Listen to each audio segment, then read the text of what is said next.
Major League Baseball has their players of the week, but are they the right choices? Let's talk about it.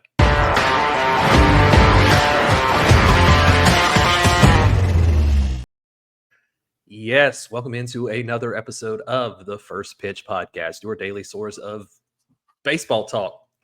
I'm your host, Troy Brock. You can follow me on Twitter at TroyBBaseball. He's Drew Crabtree. You can find him on the X machine at DrewCrabtree12. And today, as usual, we're going to look back at yesterday's slate of games.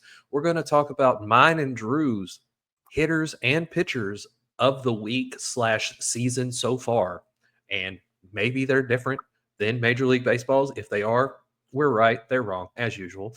And we're going to talk a little bit about pitch counts and whether or not a pitcher should be pulled when he's 8 2/3 innings of the way through a shutout. And we're going to get to all that a little bit later. If you're watching on YouTube, hit that subscribe button, turn on the notification icon so you can be notified when another episode goes live, and so you can be notified when our live stream is going down this Saturday. A live stream, watch along. Y'all will be hanging out with me, and we're just going to watch a baseball game this Saturday afternoon. Be keeping an eye out for a poll on YouTube so y'all can pick what game we watch. It's going to be a good time. We're going to have fun. Y'all can ask me questions, and I might do some commentary here and there. Who knows? It's just going to be a good time. We're going to have some fun. If you're listening on audio, leave us a 5-star rating. Share the show with your friends. Send them to firstpitchpodcast.com so they can get some daily baseball talk in their lives. And check out the First Pitch newsletter. In today's issue of the newsletter, it talked about the Los Angeles Dodgers losing for the 4th time in 5 games. It talked about James Wood bringing the wood, and it talked about the Baltimore Orioles whiffing on Corbin Burns in the offseason, along with some other notables from yesterday's things. You can find the link for the podcast for the Substack in the description down below. It is free to subscribe and get that in your email inbox every morning. But we also do appreciate any and all paid subscriptions, as it does help keep the bills on around here. This is the longest podcast intro in the history of podcasts. How you doing this morning, Drew? I am doing all right. I was able to finally sleep uninterrupted from when I went to bed until the sun came up, because my daughter has been teething and she finally slept through the night. So we're doing all right around here. It's a wonderful Wednesday morning up here in sunny and beautiful Toledo, Ohio. Good to hear it, man. I'm glad you're feeling better. Glad you're back with me today. And where you slept well last night, I did not.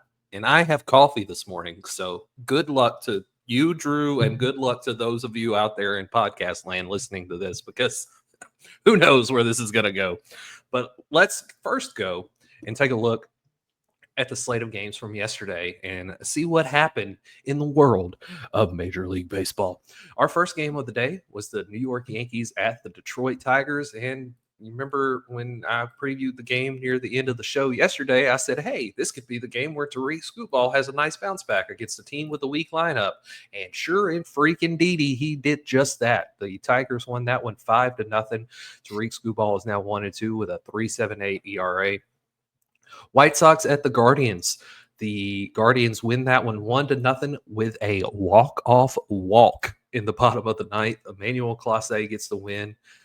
He is now 2-0 with a 5.4 ERA. Clevenger takes the L, 0-2 with a 6 ERA. The White Sox fall to 2-8. Guardians now 4-6. Miami Marlins at the New York Mets. That was a lot of high scoring in that one. Mets took the W with a 10-5 score. They moved to 8-3. Marlins are 5-6. Clay Holmes got his first win as a starter for the New York Mets, but it wasn't in a great outing. He gave up a lot of runs. His ERA is now 4.30, so his surface level stats are starting to look a lot more like his underlying metrics. Cardinals at the Pirates. Cardinals get the W over Pittsburgh 5-3. They move to 5-6. Pirates now 4-8 in a uncharacteristically bad outing from Paul Skeens. He takes the L in this one. His ERA drops to 3.44, and it was just not a good outing from Paul Skeens. Not something you expect to see from him. 6 innings, 5 runs, all earned, 6 hits, 1 walk, only 7 strikeouts. So again, just not a good outing. What do you think about Paul Skeens yesterday, Drew? That's yeah. I know that with guys that throw as hard as Paul Skeens, you're going to be susceptible to getting roughed up every now and then. I mean, I was scrolling through Baseball Savant yesterday, and there was one article. I was like, "Does Paul Skeens have 7 pitches? Does he have 8 pitches?" Like he's a great pitcher. Like the dude is ridiculous, and I'm very very happy that when the Reds play him this weekend, we're going to miss out on Paul Skeens. He's going to be all right, but yeah, no, that was definitely a concerning start for him, getting roughed up like that against the Cardinals of all lineups, and losing to Reds legend Sonny Gray. He'll be all right, but sometimes baseball, it's 162 games. Sometimes you crank that Soldier Boy, sometimes that Soldier Boy cranks you. You're spot on. Oh, I was not expecting a Soldier Boy reference at 7:30 in the morning. Okay, here we go. You That's awesome. But yeah, I think you're spot on. Guys that throw hard like him, they have a tendency of getting roughed up here every now and then because a lot of times they're not pitching, they're throwing, and so they lose control and they get roughed up, and that seems to be the case for Paul Skeens yesterday. And while I do expect him to still be good, I don't think he's a bad pitcher. I think that you're going to see another handful of starts over the course of a full 162 games like that from him, and that will subsequently keep him out of the Cy Young picture. Dodgers at Nationals. Major League Baseball's favorite team loses to the Nationals 8-2. They have now lost 4 of their last 5 games, including 2 in a row to the Nationals, and the Nationals have a chance for the sweep today. We'll see if they can do it. Don't sleep on the Nationals. Toronto Blue Jays at the Boston Red Sox. Blue Jays win 6-1. Crochet takes his first L, but doesn't look like he gave up many earned runs there. He's 1-1 with a 1.45 ERA. Angels at the Rays. Angels win 4-3. They are now 7-3, while the Rays fall to 4-6. And Kenley Jansen gets his 3rd save of the year with Los Angeles, just not the Dodgers. Phillies at the Braves, series of the week in this one. And this one was surprising for the fact that 12 runs were scored with the starting pitchers being Zach Wheeler and Chris Sale. This is more of a combined run total that you would expect from today's game between the Phillies and the Braves, not yesterday's, but neither starting pitcher really had it. In Zach Wheeler's defense, it wasn't really on him as much as the outfield defense in that one inning where they dropped the double, but we're not going to talk about that because, it's kind of heartbreaking. But the Braves did win 7-5 to move to 2-8, and the Phillies are now 7-3. Rangers at the Cubs. Drew, did you listen to the podcast yesterday? I did. The Cubs are on fire, dude. It's stupid. Rangers lose to the Cubs again. The Cubs are now 9-5. Rangers 8-4. That ball game had a score of 10-6, and they did a lot of damage on Nathan Eovaldi yesterday. There, Drew. I don't make the rules, but are the Cubs better than the Reds? Are the yes. I was, when we were looking at players, I was thinking, I'm like, all right, it's probably going to have to be Nathan Eovaldi. The first start was great. The second start, Maddox, the Reds. I'm like, all right, Nathan Eovaldi. And then he gets blown up. I'm like, maybe not. Maybe not. Twins at Royals. Royals take this one 2-1. Royals are now 6-5. Twins fall to 3-8. Nothing really exciting to talk about there. Brewers at Rockies. Brewers win that one 7-1. I said expect a lot of scoring in Colorado. I did not expect it to only come from one team, however, and the Brewers won 7-1 to move to 6-5, and the Rockies are 2-8. Orioles at the Diamondbacks. The Diamondbacks win one by a score of 4-3. They are now 6-6, while the Orioles are 5-7. Merrill Kelly gets the win, and Charlie Morton takes the L, his 3rd of the year. And Torey Lovullo, whose name I will forever pronounce wrong, I assume, he got ejected from that ball game last night because Laz Diaz at first base called I said Laz Diaz, and you already know he incorrectly called a check swing, not a check swing, and the at bat subsequently ended in a walk, and it was the last at bat of Merrill Kelly's night, and he was having a really good ball game to that point. And Torey Lovullo got ejected and got his money's worth. I watched that video in Carline this morning, and it was pretty fun, pretty entertaining, getting his money worth there. 12 innings, Astros take down the Mariners 2-1. The Astros are now 5-6. Mariners are 4-8. Reds get another victory, all on the back of pitching. 1-0 victory over the San Francisco Giants. It's not the Reds getting shut out anymore. Now it's the Giants' turn. Nick Lodolo gets the win, his second of the year. He moves to 2-1 with a 0.96 ERA. Reds are 5-7. Giants are 8-3. Wax poetic about your Reds, Drew. Good things, pitching. Bad things, lineup. That's about as much as it goes right now. The 1 and 2 in the Reds rotation, fantastic. Hunter Greene, Nick Lodolo, freaks of nature. Hopefully Brady Singer can keep it up tonight. He's the only one in this lineup that hasn't given up a home run to this point. But Nick Lodolo, like the funny thing was that last night I was watching him, like it didn't feel like Nick Lodolo was on his A game, but he still battled through. Like the first couple of innings, he gave up a hit or he gave up a walk. The first inning, the first batter, he gave up his first walk of the season in his third start. They're both pitching incredibly well this year. I'm very excited to see if Nick Lodolo can keep it up, because last year we had that blister issue that really threw off his game. The lineup still a little concerning. Their pitcher, Rupp, wasn't exactly a guy that's going to blow right by you. He's someone that relies on that off speed and keeps getting weak contact, and they kept playing right into him. The Reds managed 8 hits on the day, but here's the hoping that they can rough up Verlander a little bit more later today, because a sweep of the Giants would do wonders for the confidence of this city that is currently underwater. Yeah. Literally. Not figuratively. Literally. The Ohio River is up to Great American Ballpark and is flooding Paycor Stadium parking. Literally. Wow. If you want to go to a Reds game when they're back home this weekend, make sure you bring your canoe. Mm-hmm. San Diego Padres at the Athletics. I was about to say Oakland Athletics. We need to get a jar like a lot of the Major League Baseball broadcast teams have, where every time you say Oakland Athletics, you have to put $1 in the jar. But Padres Oakland deserves better. City of Oakland deserves better, but that's its own thing. Athletics win this one 10-4. Dylan Cease gets roughed up, and Springs gets the win in that one. Athletics move to 5-7, and Padres fall to 9-3, though they do have the best record in Major League Baseball. Yep, a full game ahead of the Cubs, because the Cubs have played 2 more games and have 2 more losses. The San Diego Padres currently have the best record in Major League Baseball. And what we have learned so far, and we'll probably talk about this more in depth at a later date, is that ballpark out there in Sacramento, there's going to be a lot of scoring in every game in that ballpark. So that's going to be fun to watch, except for me, who I'm not staying up that late to watch that. I'll see the score the next day. But that was all of the games from yesterday's slate.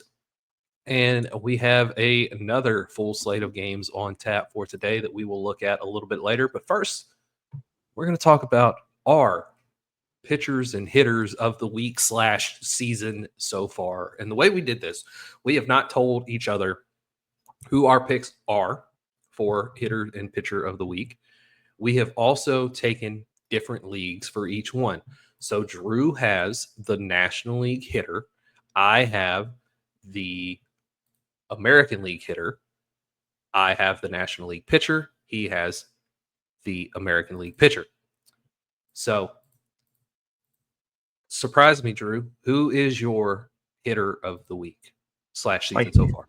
My hitter, I was going to look at Kyle Tucker, because Kyle Tucker is on an unreal tear to start the season. He's leading NL in multiple categories. He's leading all of Major League Baseball in a number of categories. It also helps that he, had those 2 extra Japan games. But that's boring, because everyone knows how good he's doing, and also because Major League Baseball looked at him. I think, instead going to look at your guy, the pride of Middletown, Ohio, Kyle Schwarber. Kyle Schwarber he's just DHing right now. He's an old man. He's just DHing, but he's DHing very, very well. Already through 10 games, he's almost amassed an entire WAR point. He's at 0.9. He leads NL, he's at least, he's tied in the NL with 5 home runs. He leads the NL in slugging at 811. He leads the NL in OPS at 1.255. He leads the NL in OPS plus at 248. The man is on a tear. And, I mean, usually you reserve these Kyle Schwarber great games for when he plays the Reds because he hits 5 home runs and 3 at-bats against the Reds for some reason, just like all the other Reds killers. But no, Kyle Schwarber has been off to an awesome tear for the Phillies. He's got you got 3 games with multiple hits. He's drawn 6 walks to this point, and he's only struck out 9 times. If Kyle Schwarber can continue to play at this level, obviously with everyone else in that Phillies lineup, including future Hall of Famer Bryce Harper, the sky is the ceiling for the Schwarber for the Phillies. I like seeing what he's doing. I imagine you do as well, Troy. Even last night in the ball game last night, Kyle Schwarber was a double shy of the cycle. Kyle Schwarber, big man Kyle Schwarber, hit a triple in last night's ball game. Kyle Schwarber has been off to a fantastic start this season, and it's exciting to watch him play. He's been one of the better Phillies hitters throughout his tenure with the team. And in baseball, the only person who has more home runs than Kyle Schwarber since 2018 is Aaron Judge. So it's Kyle Schwarber is a good one, and he's in a contract year, and the Phillies certainly need to re-sign him. For my hitter, of course, Major League Baseball went with Alex Bregman, and he's done well. He's had a good start to his tenure in Boston, but as you said, Major League Baseball chose Alex Bregman. That's boring. I went with Tyler Soderstrom of the Athletics, because while he doesn't lead the American League in OPS, he is second to Wilyer Abreu. And these awards, like most of the things that Major League Baseball does, are mostly popularity contests. So if it wasn't going to be Alex Bregman, it's going to be his teammate Wilyer Abreu for MLB's choice. But Tyler Soderstrom is not going to get the recognition that he deserves. He's tied in the American League for home runs right now with 6. He has as many home runs as Aaron Judge, and he has a 378 average, 440 on base percentage, 5 walks, 10 strikeouts, 10 RBI, 17 hits. The only person with more hits than him is his teammate Jacob Wilson, who has a really good opportunity to win the batting title in the American League this year. But Tyler Soderstrom has just been fantastic to this point in the year so far for the Athletics, and they've really needed it with Brent Rooker and Lawrence Butler really not doing what everyone expected them to do so far this season, though, at some point they should get back on track. But Tyler Soderstrom has kind of carried that load for them so far, and he is my pick for American League Hitter of the Week. Like it. I do. I want to see the Athletics do well. I don't want to see their ownership do well. I want to see them win in spite of the people that own them. Kind of like how I feel in Cincinnati. I feel like every win is in spite of the Castellinis. Because I feel like a team that is losing 100 games per year, that's been as pathetic as the A's have been, the White Sox, is boring. I like it when more teams are winning. I hope that he's able to keep it up over the season, and also playing inside of a high school stadium really helps. You're not wrong. Drew, who is your pitcher of the week? It was interesting going through it. I'm just going to say Hunter Greene. No, I'm going to go with Kansas City Royals starter Chris Bubish. He's only made 2 starts this year, but in those 2 starts, he's gone 6 innings, no earned runs, 3 hits, 2 walks, and 8 strikeouts. And then on his last start, he went 6 2/3, 1 earned run, 5 hits, 1 walk, 8 strikeouts. The Royals obviously playing in the AL mid. It's going to be massive for them to have some strong starting pitching. And I think Chris Bubich might be the one that can lead them because he shut down the Brewers, he shut down the Orioles.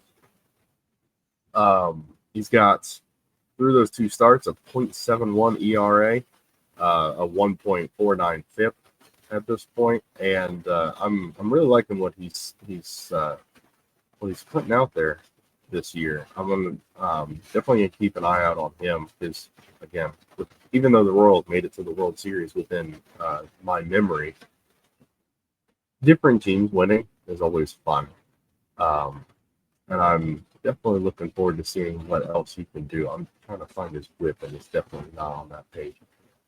But yeah, Chris Bubich for me in the AL.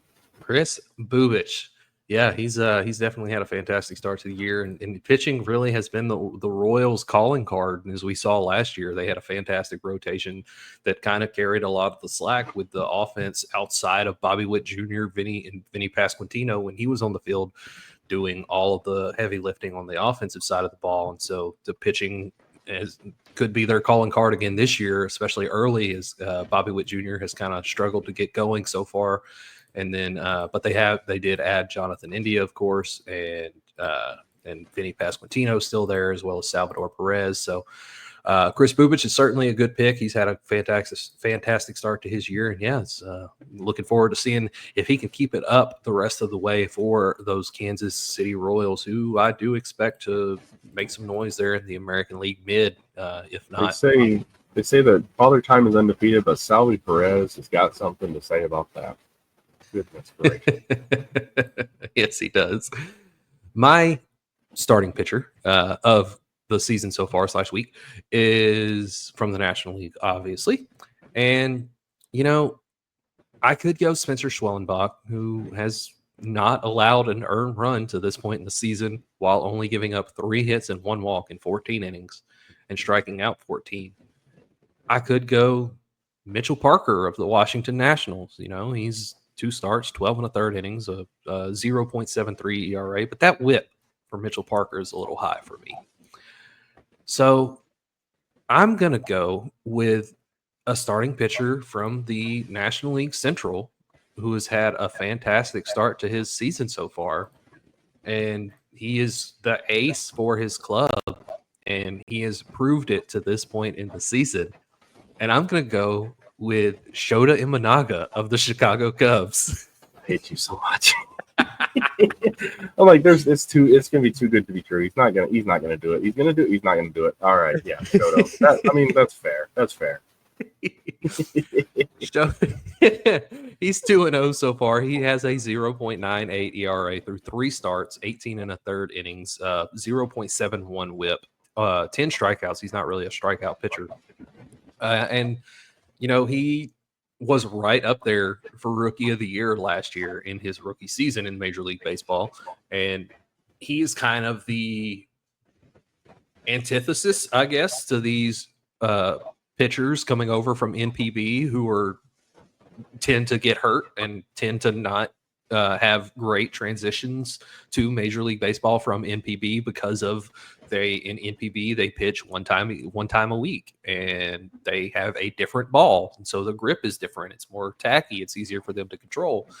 And maybe outside of Yu Darvish, although he has had his fair share of injuries throughout his career in Major League Baseball, Shota Imanaga is probably the best pitcher from NPB to come to Major League Baseball over the past few years, barring none of them. Like, this is including Kodai Senga, this is including Roki Sasaki, this is including Yoshinobu Yamamoto. I would put Shota Imanaga over all of those guys because he showed last year that he can pitch a full season without getting hurt and be good at it with a sub-3 ERA in his rookie season in Major League Baseball. And so far to this season, he has not missed a beat. Again, an ERA sub-1 right now across 18 innings and 3 starts and a 0.71 whip. I am very high on Shota Imanaga, and I think that he is going to be just tremendously successful in Major League Baseball and for the Chicago Cubs. Yeah. I no notes. I completely agree. I think Shota Imanaga is gonna have a really, really special year.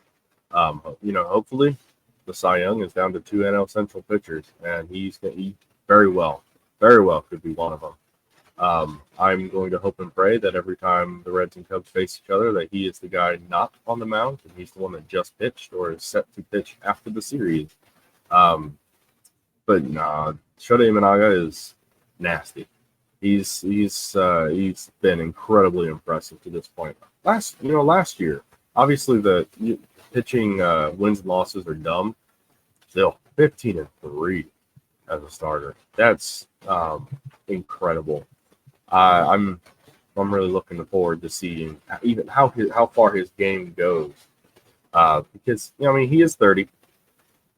His debut was 30. Never mind, he's 31.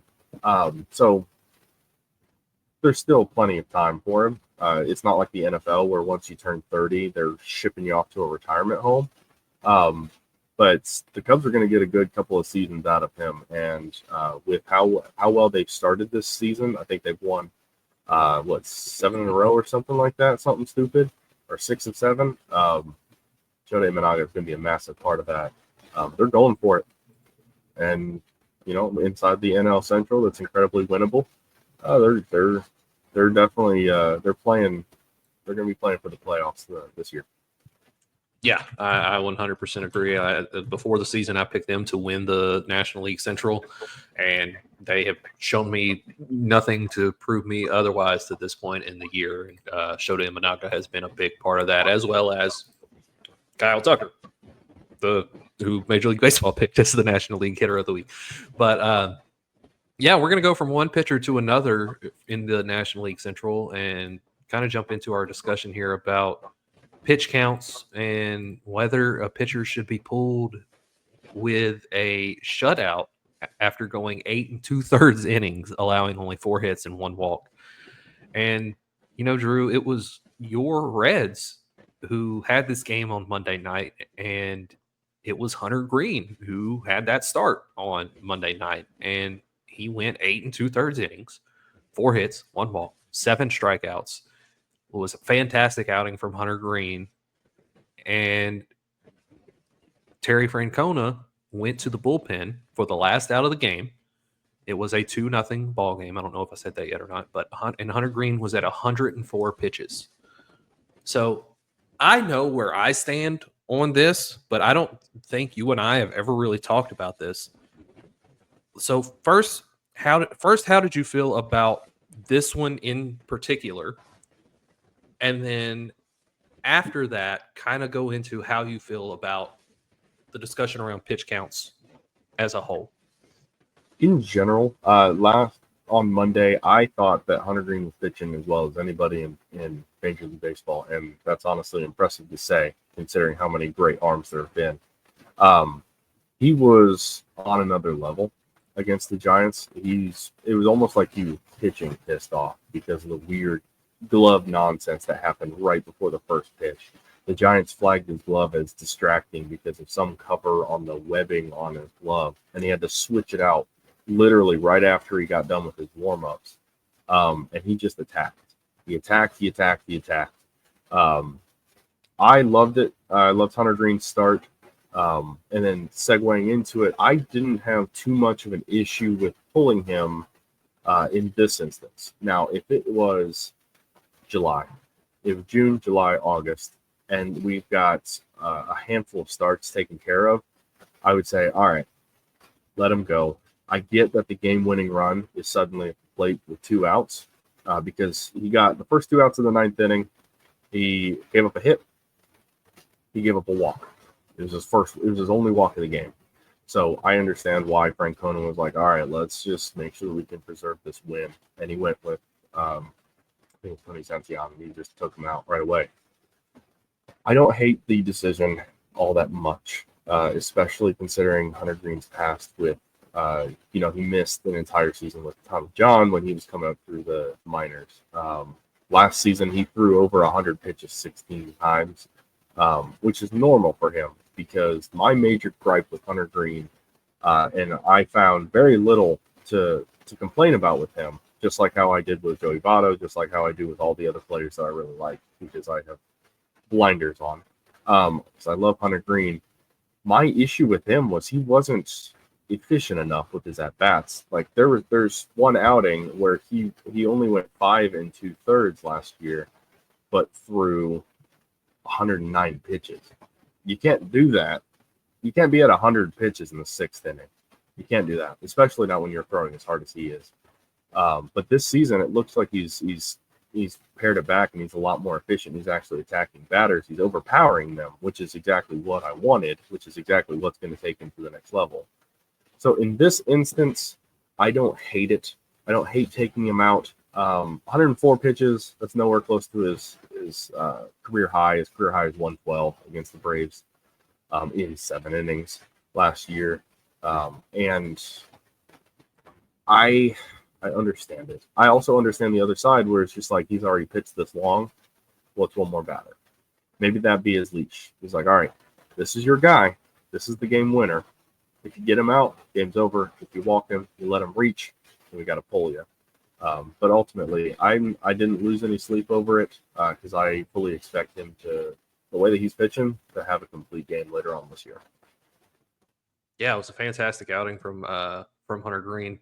His quite possibly the best of his career to this point, as far as a full, like, not specifically focusing on strikeouts or anything of that nature, but as far as a full game goes. And it's, yeah, you're more versed on this situation in particular than I am. So I do also agree with you. I probably also would have given him that one more batter since he was at 8 2/3, and it looks like the next batter was Helio Ramos, who, I mean, it's Helio Ramos. He's okay. He's not great. He's no world beater or anything. He's about league average at best.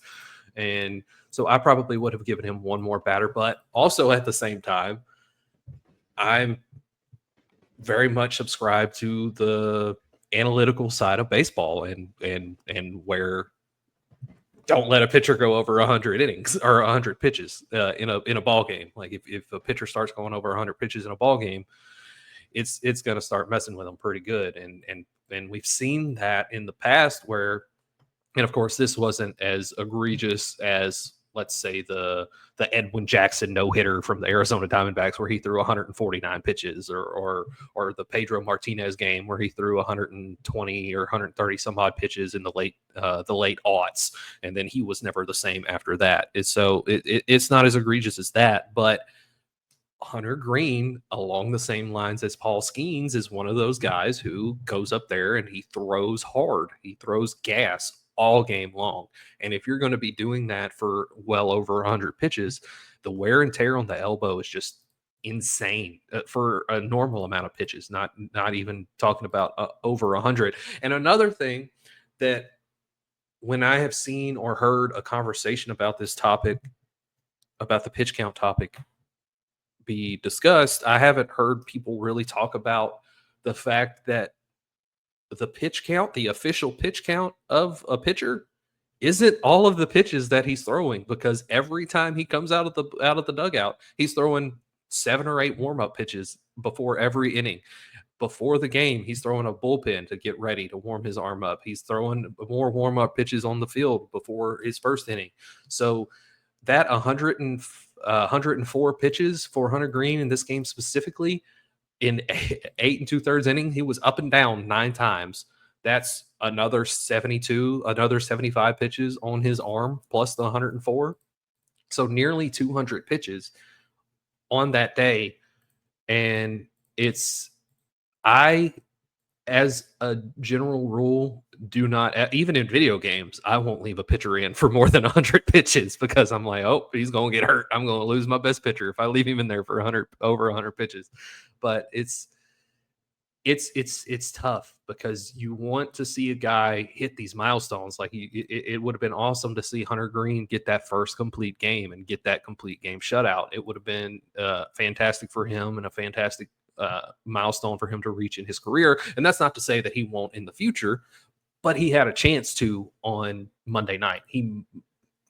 Something could happen crazily, knock on wood for Drew's sake, and it may never happen again.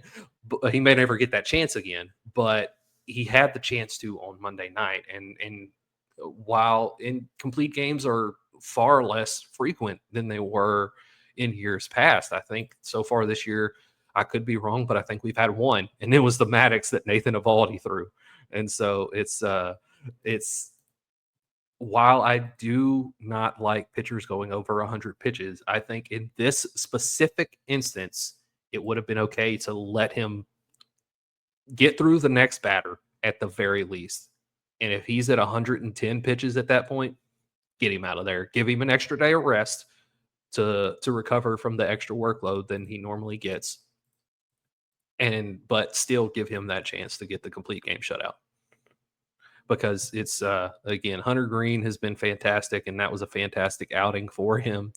And the best one of his career again. And he's got that 1.31 ERA to this point in the year, and it's part of one of the running lines on this show is Hunter Greene deserves better, and he does in fact deserve better. And he has pitched well enough to where the offense needs to pick him up, and Terry Francona needs to give him those opportunities to show that he is one of the preeminent aces in the game. Yeah, if Hunter Greene can keep it up, he certainly has a good opportunity to win that Cy Young, to contend for that Cy Young this year, and he has shown he's capable of doing so over short stints. He just needs to show that he can do it over a full season, and I fully expect him to this year. But we're going to jump into today's slate of games and go ahead and close out the show. And again, we have a full slate of games on tap for today. And the first one comes at 12:35 p.m. Eastern. Cardinals at the Pirates. Nothing exciting there. Paul Skeens is pitching, so, do with that what you will. 1:10 p.m. Eastern.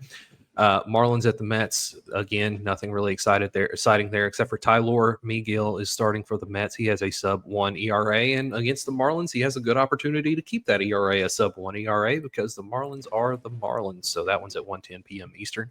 Also at 1:10 p.m. Eastern, the Yankees at the Tigers. Max Fried at Jack Flaherty could possibly be the best pitching matchup of the day, especially if Jack Flaherty can keep up what he's been doing this year. He's more inconsistent than Fried is, but we'll see. Both teams have weak lineups, so it certainly has an opportunity to be the best pitching matchup of the day. Another game that has the opportunity to be the best pitching matchup of the day, the Texas Rangers at the Chicago Cubs, 2:20 p.m. Eastern. Reds legend Tyler Mahle at Shota Imanaga, Troy's pitcher of the week. Both guys have ERAs sub 1.5. Neither guy has a loss yet, but both lineups are pretty potent. So that one's going to be a fun one to watch at 2:20 p.m. Eastern. 3:35 p.m. Eastern, San Diego Padres at the Sacramento Athletics. 9-3 Padres, 5-7 Athletics. Vasquez at the Grooves Minion Vito. Nothing really else exciting there. 3:40 p.m. Eastern, Orioles at D-Bags.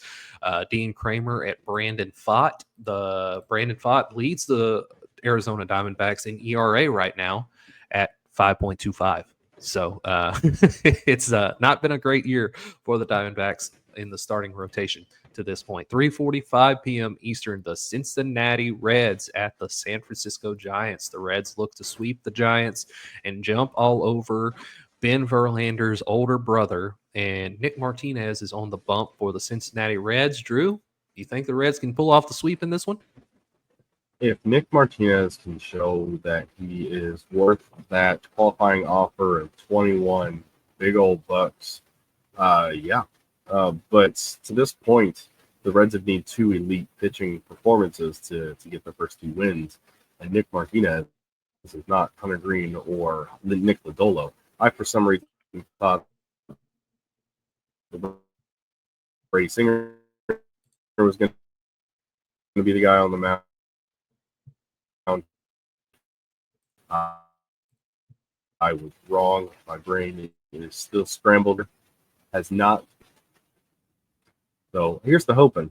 They can get the sweep, but I'm not holding my breath just yet. I'll wait until I'll wait till they can score a run first. Then I'll start getting excited. That's a good plan. That's a good plan. Another game that has the opportunity for a sweep coming at 4:05 p.m. Eastern. The Los Angeles Dodgers at the Washington Nationals. Landon Knack at Jake Irvin. The Nationals have the opportunity to sweep Major League Baseball's favorite team and drop them to 9-5, and it would move the Nationals to 6-6. And I'm just going to go ahead and tell y'all right now that if the Nationals do pull off this sweep tonight, y'all better tune in tomorrow. It's going to be a fun one. 4:10 p.m. Eastern. The Houston Astros at the Seattle Mariners. Hunter Brown at the other Luis Castillo. Astros look to move to 500, and the Mariners look to keep from falling further and further below 500. 6:10 p.m. Eastern, Chicago White Sox at Cleveland Guardians. White Sox look to move to 3-8. Guardians look to move to 5-6. 6:45 p.m. Eastern, Toronto Blue Jays at Boston Red Sox. Kevin Gausman at Tanner Houck. Blue Jays look to move to 8-5. Red Sox look to move to 7-6. 7:05 p.m. Eastern, Los Angeles Angels at Tampa Bay Rays. Yusei Kikuchi on the mound for the Angels and Ryan Pepio on the mound for the Rays. Angels look to move a bit closer to the Texas Rangers for the American League West lead, and the Rays look to move a little bit closer to 500. 7:15 p.m. Eastern, part of the best series this week. The Phillies at the Braves, game 2. Again, I expected not many runs from yesterday's game and got a lot of runs. I expect a lot of runs in this game, and we'll probably get no runs because that's just how the way it works. Taijuan Walker on the mound for the Phillies, Grant Holmes on the mound for the Braves. That game is going to be on MLB Network, unless you're me, because then you're going to be blacked out regardless of what channel it's on, even if it is on national TV. Hashtag grow the game. 7:40 p.m. Eastern, Minnesota Twins at Kansas City Royals. Joe Ryan at Seth Lugo. Battle of the American League Central teams there. And then finally at 8:40 p.m. Eastern, the Milwaukee Brew Crew at the Colorado Rockies. Alexander at Senzatella. Senzatella has not allowed an earned run to this point in the year, though he does have a loss. He is 0-1 with a 0.00 ERA. Gotta love that defense. And again, pitchers' wins and losses mean nothing. But that is the full slate of games today. Drew, you got any final thoughts on the games today? Go Reds, get the sweep. Go Nats, get the sweep. Tune in for Cubs Rangers because that's going to be a beater. That's going to be fun. Yeah, absolutely spot on there, Drew. Thank y'all for joining us today. If you are watching on YouTube, leave us a subscription, turn on that notification icon so you can be notified when another episode just like this one goes live, or when we have a live stream watch party as we are doing this Saturday. Keep an eye out for a post with a poll so y'all can choose the game that we will be watching in that watch party.